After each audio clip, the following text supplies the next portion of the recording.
সন্দেশখালী নিয়ে চাঞ্চল্যকর দাবি রেখা পাত্রর। ভাইরাল ভিডিওয়ে বক্তব্য গঙ্গাধরেরই। আগ্নেয়াস্ত্র ঠেকিয়ে বক্তব্য আদায় তৃণমূলের। নিউজ 18 বাংলা এক্সক্লুসিভ রেখা পাত্র। দেখুন ওনার বাড়িতে দেখুন তৃণমূলের গুন্ডারা আজকের বলে নয়, তৃণমূলের গুন্ডাদের অত্যাচার আমরা সহ্য করেছি, আমরা জানি। এখন ওনার বাড়িতে হয়তো বউ বাচ্চাকে হয়তো মাথায় বন্দুক ঠেকিয়ে ওনাকে মিথ্যে বলিয়েছেন। এটা তো স্বাভাবিক ব্যাপার, এটা হয়ে আসছে, এটা তৃণমূলের গুন্ডা বাহিনীর করছে। না বললেও এটা হয়ে এসেছে, আমরা নিজের চোখে দেখেছি, আমাদের বাড়িতে হয়েছে, এটা প্রত্যেকটা সন্দেশখালী মানুষের হয়েছে। চাপে বক্তব্য নয়, স্বতঃস্ফূর্ত হয়ে এই দাবি বিজেপি মণ্ডল সভাপতি গঙ্গাধর কয়ালের। গতকালই এই দাবি করেন Abhishek Bandyopadhyay.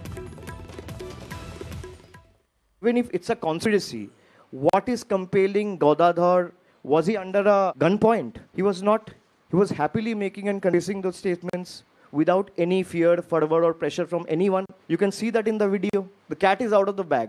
Everyone has seen what the BJP is up to and the kind of low it has come, it has hit. BJP will be taught a lesson by the people of Bengal for maligning them. Sandeshkhali নিয়ে ফের বিজেপিকে নিশানা মমতা বন্দ্যোপাধ্যায়। সন্দেশখালী আপনারা কেউ ভাবতে পেরেছিলেন?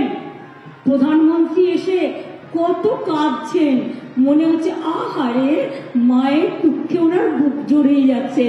ঘটনাটা কিভাবে সাজিয়েছিল একবারও বুঝতে পেরেছিলেন? সন্দেশখালী কি করে টাকা দিয়ে সাজানো হয়েছিল? আমি বিজেপিকে বলবো, মনে রাখবেন, টাকা দিলে টাকা পাওয়া যায়, কিন্তু মায়ের আত্মসম্মান চলে গেলে একবার সেই আত্মসম্মান ফিরে পাওয়া যায় না। বাংলার মায়েদের নিয়ে এ অসম্মান করবেন না, এ অপমান করবেন না, আপনাদের সতর্ক করে দিচ্ছি। গণনার দিন বিজেপির নেতারা চোখে সর্ষে ফুল দেখবে। এবার দেশে ধর্মনিরপেক্ষ উন্নয়ন